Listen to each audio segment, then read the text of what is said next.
Good morning, Flagler County. I'm Rich Carroll. You're listening to Flagler's Morning News on Friday, December 15th. As we head into the weekend, we're expecting to see some higher increased risk for some severe storms. Looks like we're in for nasty weather this weekend. Amy Cherry reports. Flagler County Emergency Management Director Jonathan Lord says Saturday night is the one to watch. We could see up to 4 inches of rain in some spots. Expecting heavier storms passing through with some heavy rains, strong winds, gusts as high as 35 to 45 miles an hour. Along the coast, we're expecting surf in the 6 to 10 foot range. It's kind of building that way already. And even tide potentially running about 2 feet above normal. So some of those areas that flood more frequently in the intercoastal are definitely going to be at risk for that. But winds 35 to 45 and then sustained in teens and 20s is definitely more than normal. High surf and coastal flood advisories are in effect for the beaches where erosion is possible. Lord says Flagler County residents should be prepared. This is not the weekend to be in the ocean and in the water for sure. A lot of people have their holiday decorations out in front of their home. Definitely, if you value those and can't be secured well, it's probably a good weekend to bring them back inside and wait till the system passes Sunday night and then put them back out again. That goes for lawn furniture as well as inflatable decorations or anything else that might get loose and blown around. Lord says the county won't be offering free sandbags at this time. We've checked a couple times. We continue to check to make sure that local stores have them in stock, and we do know that Lowe's and Home Depot and even some of the A stores all had sandbags available for purchase, so we won't be putting sandbags out at this point in time. The storms have forced Palm Coast to cancel the beloved annual Starlight Parade at Central Park in Town Center. Unfortunately, we can't control Mother Nature, and unfortunately they did have to call off the parade because the worst of the storms may actually be occurring in that evening into the nighttime hours, which would have been the prime parade hours. The city says safety for participants and spectators is its top priority, and regrettably they're unable to reschedule the parade during the upcoming week, with Flagler schools in session through Friday and Christmas Eve being next Sunday. Instead, the city is urging you to check out the Rotary Club of Flagler County's 18th annual Fantasy Lights Festival in Central Park in Town Center. That is after the storms have passed.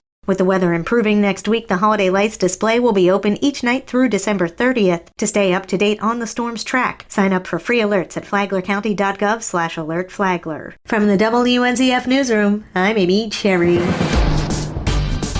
This local news is a service of Flagler County's Toyota dealer, Beaver Toyota US 1 St. Augustine, here to wow you.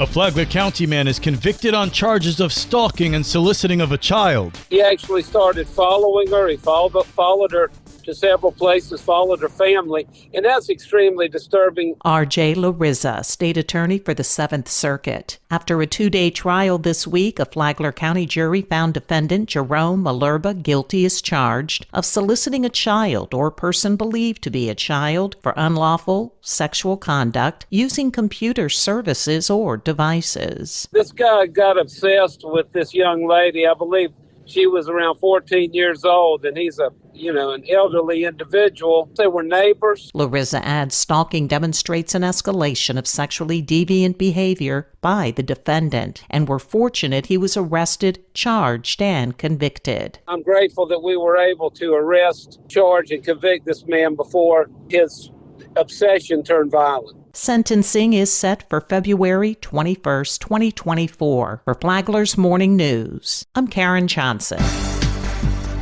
They're called the hands and feet of democracy. That's what Flagler County Supervisor of Elections Katie Leonard calls the hundreds of poll workers who are in place every election day. We have about 250-ish poll workers, and those are people who are actually the hands and feet of democracy, is how I like to say it. They're there in the polling places serving the voters. They're checking IDs, they're handing out ballots, helping people if they have questions. Leonard said they will not help a person vote in any way. She said that workers actually take an oath to uphold the laws and never do anything to influence the election. Listen to Lifeline on WNZF Saturday mornings at 9, anytime on the Flagler radio app. From the WNZF Newsroom, I'm Deb Albertson.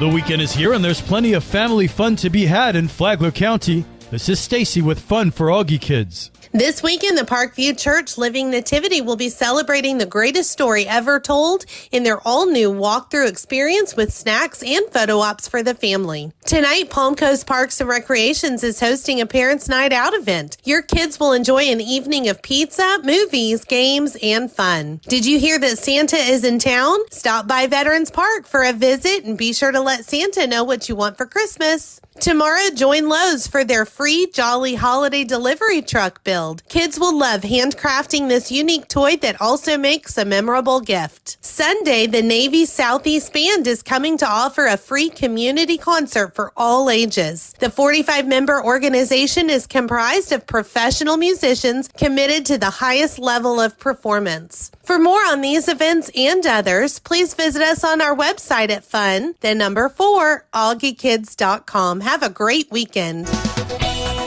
And now you're up to date on Flagler's Morning News. I'm Rich Carroll.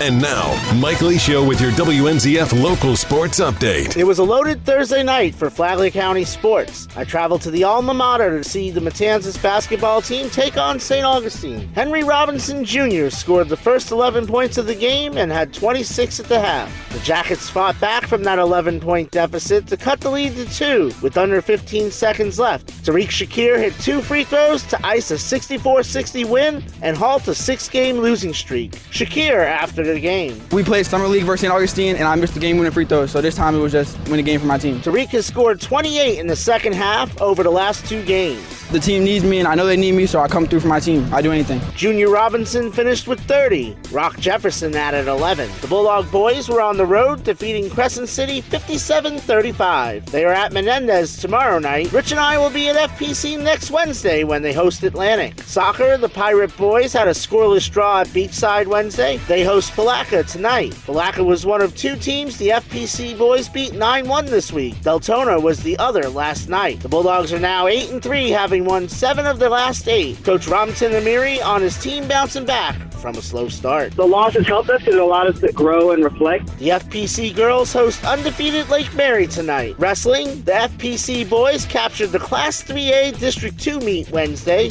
Both Matanzas and FPC's girls teams compete at the Let Freedom Ring tournament in Orlando this weekend. The Pirates are currently ranked 7th in the nation. The Pirate boys are at the Keystone Invitational in Fleming Island. Girls weightlifting, Matanzas defeated Father Lopez 62-26 last night. FPC is at the Power of Christmas Invitational in Live Oak tomorrow. What did Coach Pavakwa mean to you in FPC? He meant a lot to me. He definitely was there for me through, on the court and off the court. And I truly appreciate him for the 4 years that I was at FPC. That is University of New Orleans guard and former FPC Bulldog, Brianna Ellis. Hear my interview with her tomorrow on the Rich and Mike Sports Show, 7:30 a.m. on WNZF, and always available on the Flagler Radio app. This is your home for local sports, with updates Mondays and Fridays. From the Sports Desk, I'm Mike Lucio.